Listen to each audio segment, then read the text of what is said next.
to choose adoption? It was pretty simple. That was the way we were going to have more children.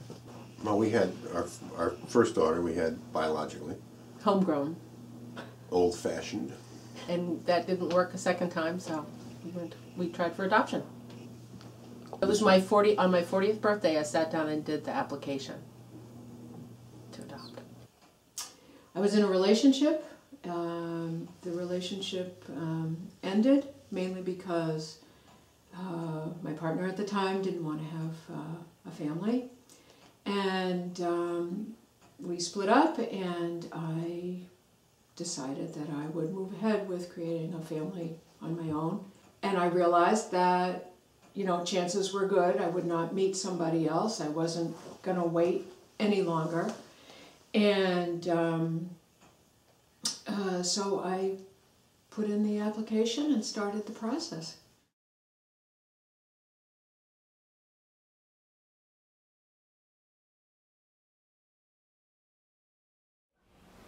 When language is developing and they are saying mommy and daddy and learning about themselves and the family, it's important to introduce the topic of biological mom or dad and understanding, because then I think it's just a healthier developmental pattern going forward. It had to happen right away. There was no reason to wait. She was a little beanie baby. She was only 15 or 16 months old, and the agency advised us to get some practice in talking about how the circumstances, kind of imagine questions, how you wanted to tell the story, and because as we became the adoptive parents became more comfortable, it was actually it was easier for our kids. And there was no stress, it became a very, very natural way to talk about things. And so I practiced all the time. I told her the story when I was diapering her. I told her the story when I was feeding her. It never crossed my mind not to let her know. It never occurred to me that she wouldn't know, or that Jack, who we adopted after Maddie, would know. Actually, when they were first babies, I don't sing in public, but I sing to my children. And I made up little songs for both of them that was the story about the first time I learned of them or learned what they would look like. It never occurred to me not to tell her. Or not to tell Jack. It wasn't like, well, at age 5 we'll tell them. It was always a part of who they were from day one. Growing up knowing I was adopted was difficult because although I knew my family and I knew who I lived with, I didn't understand the genetics piece of it, the knowing where I got my hair color from, where I got my eye color from. And although that's not the most important part, it's difficult to see where you get certain aspects of yourself and of your body. Young kids have really concretized thinking.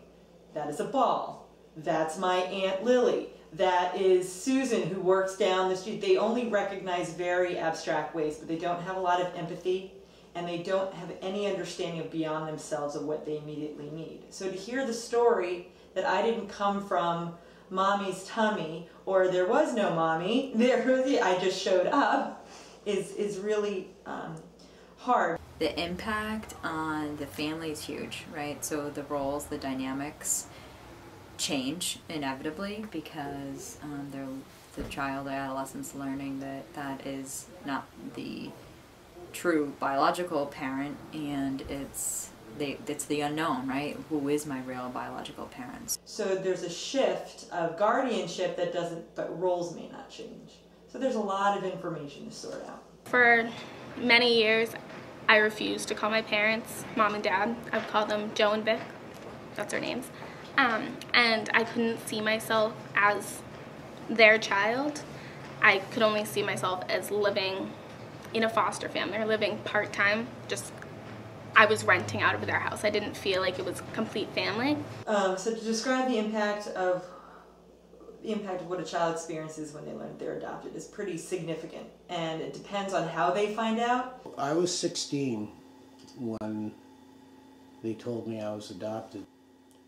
I remember my mom sitting me down in the kitchen chair one day and starting to cry, and she said, "I have something to tell you. You are not our biological son," I think is what she said. My first reaction that day was, well, I was stunned.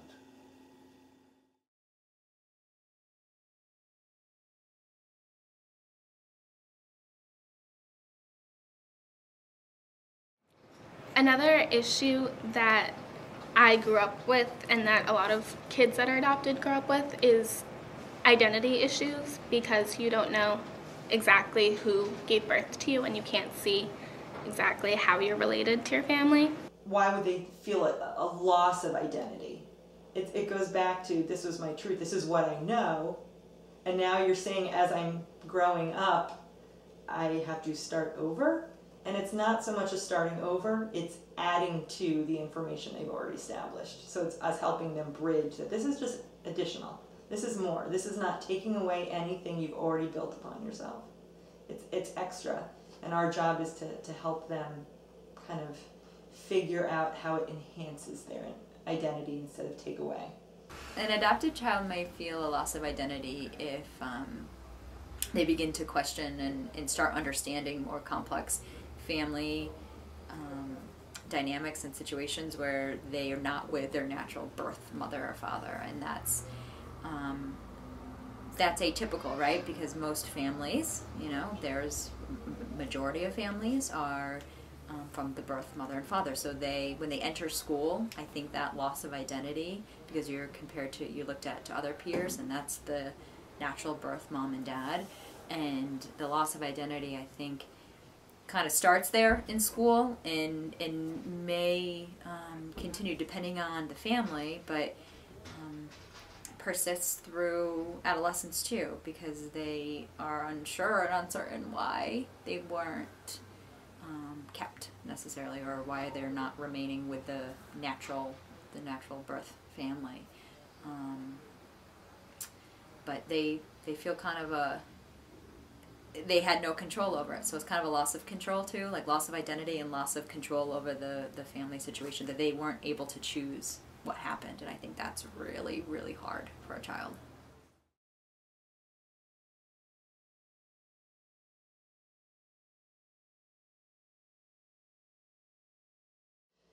The idea is, if a stage was set because mom and dad, or mom or dad and dad want to have a conversation like, we have something to tell you, so they try to set the stage. That's going to be a big part of the impact, because they want to know that loving people are going to be explaining something to them that might change how they see themselves for a pretty significant amount of time.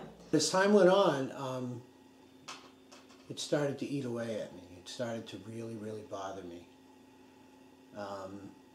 It's not that I was angry or anything, but I was a teenager, and I wasn't ready for that, and I couldn't concentrate after that.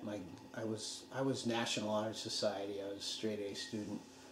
I was a junior in high school, and after they told me my grades plummeted, they kicked me out of the National Honor Society, and I barely graduated, and things got worse after that. So.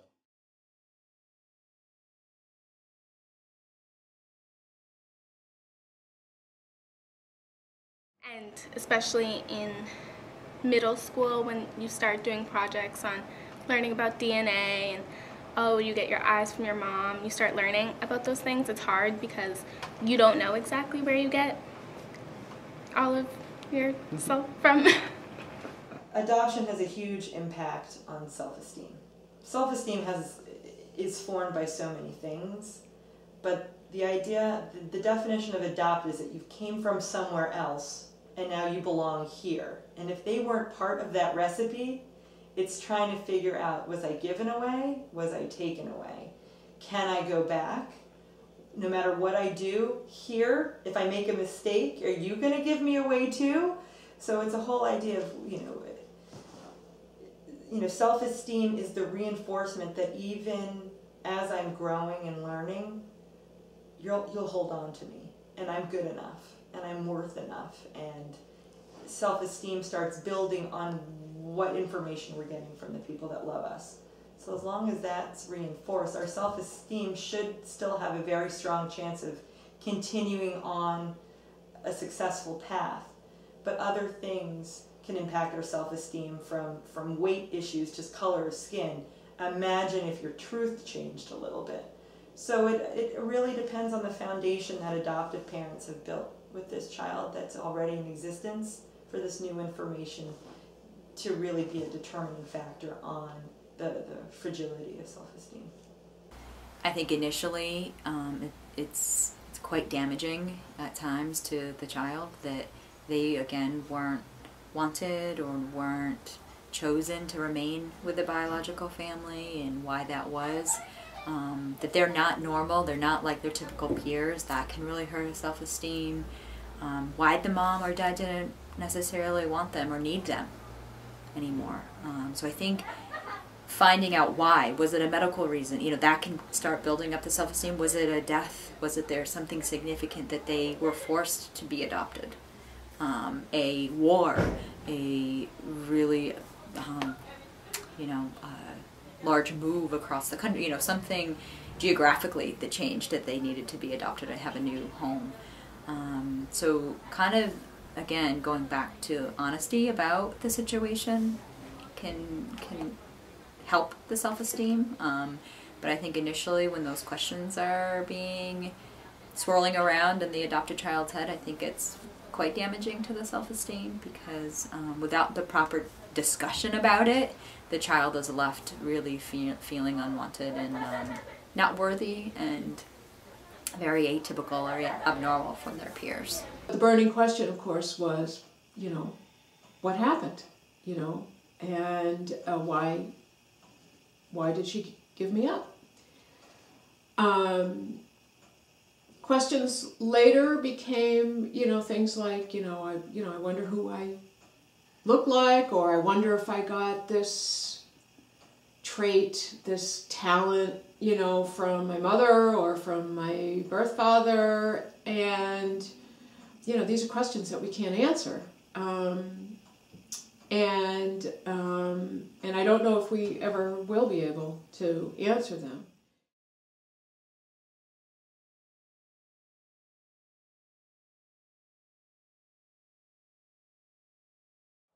Little kids will ask a lot of repetitive questions because they don't have that abstract thinking of, so you're saying I didn't come out of your belly. Whose belly did I come out of? And if you don't know who that person is, that other person, is it the mailman? Is it the, they don't know. So they'll ask lots of questions because they're churning it over. The adoptive parents begin to kind of have to redefine their role now that the child knows. And what that means, and some of the questions that come along with it. Will I ever get to meet him or her, my biological mom or dad? Why? Why did this happen? Was something wrong? Was there something wrong with me? So there's a lot of questions and uncertainties within the family dynamic that changes, and you have to, I think, be prepared and ready to answer those. In the beginning, I think her questions were like any little kid. When did, like a kid that you're pregnant with will say, well, tell me about the night I was born. Maddie was, tell me about when you first saw me. Tell me the story about how you knew I was coming. They were just regular kid questions. When she got a little bit older, she started to ask, well, where did I come from? Whose tummy did I grow in when she was, 4 and 5? And we talked about what we knew of her birth parents. And we're very, like you would with any kid, we were as straightforward and honest as you can be, given how old they are and how much information is appropriate. But it never occurred to me not to tell her anything other than the truth and what we knew. And we didn't have a lot of information, also. The information that I'd like to know most about my biological family is primarily where I got certain physical features and a lot of who I am before I understood all of being adopted, such as like what my name was or how they felt, like what situation they were put in when my mom had to decide to give me up for adoption. It's difficult because you hear there's different stories about simply mothers not caring and giving up their children, and then there's real mothers can't have children because of their family or financially. And I'd like to understand like where she was coming from, and hopefully it's a positive place where she was looking for the best for me. So I'd like to understand where she was and where she was coming from, mainly.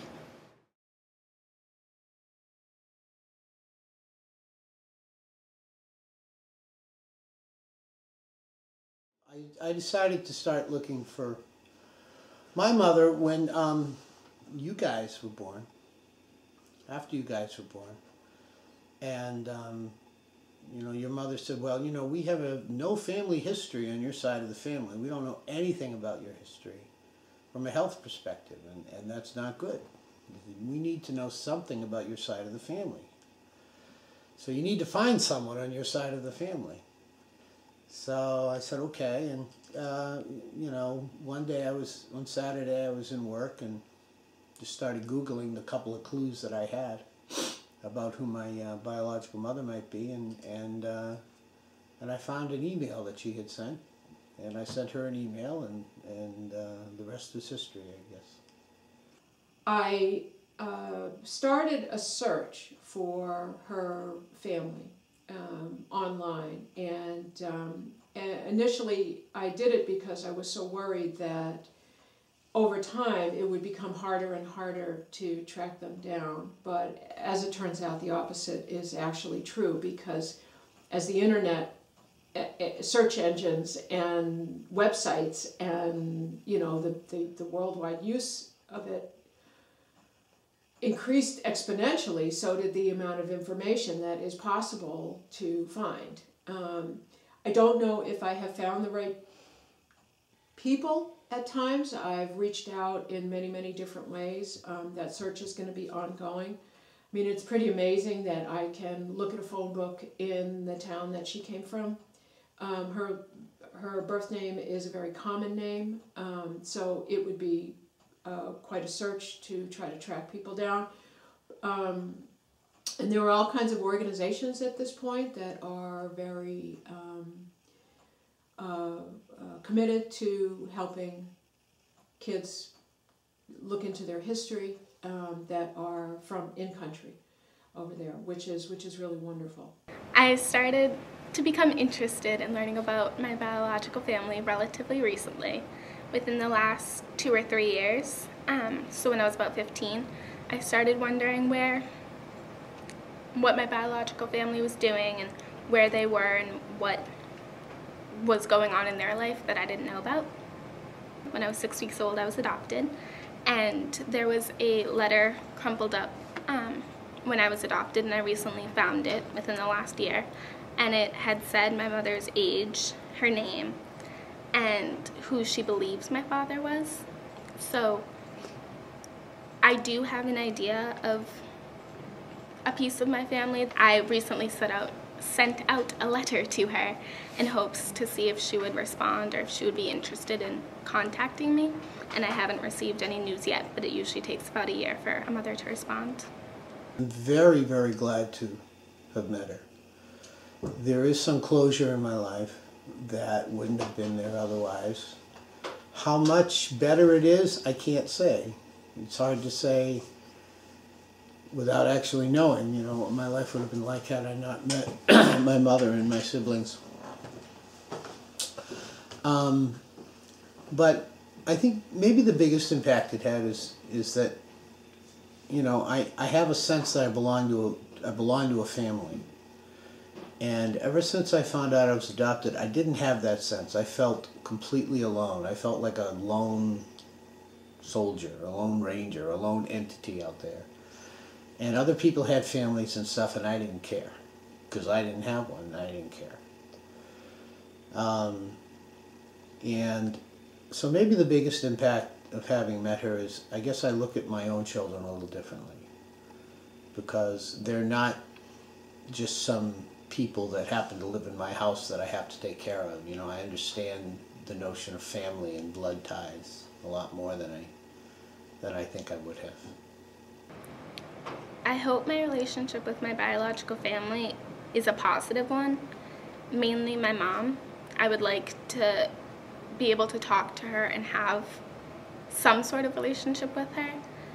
My main concern is she would not want some sort of relationship, or she's not comfortable with that. So I'm open to pretty much any relationship, whether it's friends or mother-daughter. I just like to know how she is and how she's doing and what her life has become since she gave me up for adoption. The questions, of course, have become more sophisticated, and at this point, she's now 17. We also talk about going back and what it means to go back and how we would handle how much information she wants to have prior to going back and how much she wants to see and look for. So it's a very delicate balance as she gets older, but it's a very natural, very, very natural thing to want to know more. And I think it would be pretty amazing to track family down. Of course, we would need an interpreter. We would, so there's that whole emotional component of maybe connecting with a family that you're in such different spaces.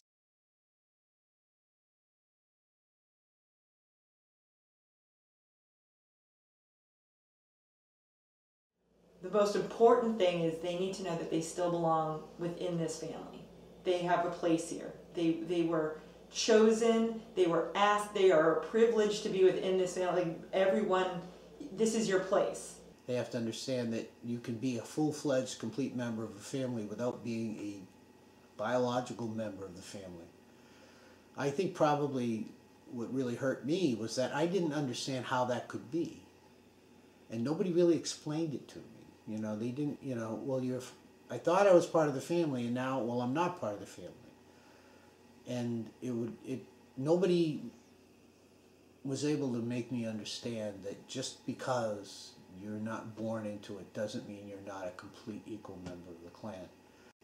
If teenagers or even young adults find out they're adopted late in life, they need to understand that that is possible on an intellectual first and then on an emotional level. They need to understand that there's blood ties and there's emotional ties, and the emotional ties can be just as strong, or should be just as strong, especially for adopted children. And every child's a little bit different. If kids have a different skin color, maybe they came from a different religious background, things like that. It depends on what is helping them form a sense of who I am. And we've just said, well, who you thought you are, a little bit different. But we still love you, and that's okay. You can be different and be our different, because we're different too. My parents often say that I'm lucky because I was chosen. My sister was just popped up. I was chosen, which is funny, but it's also, for a long time, that was my issue. Well, they chose you, but that doesn't necessarily mean they planned you. They didn't necessarily want you the same way. And so that was difficult. I had a lot of issues saying, I'm not really me. My name isn't really Maddie. I'm not really supposed to be in this town. Like, I couldn't understand why I was put in that position and why they decided to have my legal name be Madeline Moran Brown. I couldn't understand why I was in high school with all these other kids that knew, oh, I go home and this is my mom, this is my dad. And they are my family, and I see that now, but at that time and looking back, it didn't seem like they were supposed to be my family. It seemed like I was just dropped into a group of people and said, here, live with them, enjoy spending time with them. So it was really difficult for a number of years. But I grew to understand that family comes in all shapes and sizes and colors, and who you live with and who you care about and who you love is your family. It doesn't necessarily have to be blood related.